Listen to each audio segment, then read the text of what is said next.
呢個係一段靈魂嘅回聲，由痛到光，從失落到覺醒。我想邀請你靜靜咁聽我講一個靈魂走過嘅旅程，或者你都曾經喺黑暗中尋找出口。由細到大，我總係覺得自己好似要經歷比其他人更多嘅課題，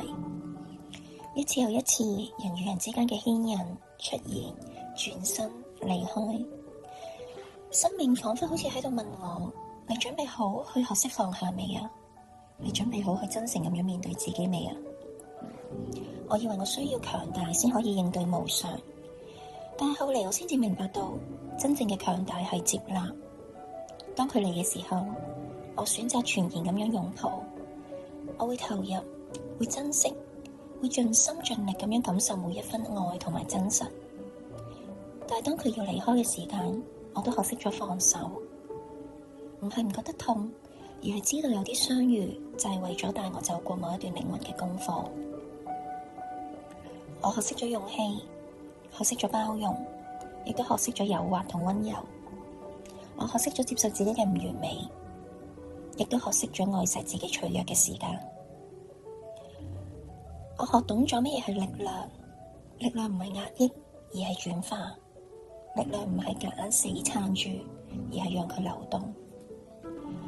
我將呢啲經歷一點一滴咁樣養成咗信息，分享俾同我一樣曾經喺關係入邊迷路，喺生活入邊掙扎嘅人。因為我知道嗰啲我哋以為會摧毀我哋嘅無常，最後都係會鍛煉出我哋獨一無二嘅靈魂之光。而呢條所謂靈性嘅道路，唔係我刻意去選擇，而係由痛、愛、轉化同埋自我覺醒，將我一步一步推到你呢一個位。而家嘅我，擰翻轉頭去睇翻，先至發現，原來我唔係喺度承受無常，我係喺度精製無常。我將每一次崩塌都當作成煉金嘅火，將每一次轉折都睇做進化嘅起點。我仍然都喺度學習緊，但係我唔再害怕，或者應該講我冇咁害怕。每一次我都比上一次冇咁害怕，因為我知道靈魂係可以變得越嚟越清明，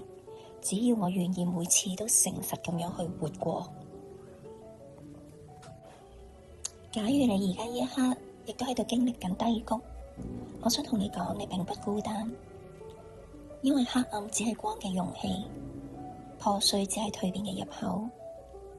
願你都可以能夠喺痛入邊練出自己嘅光，願我哋都喺自己嘅靈魂路上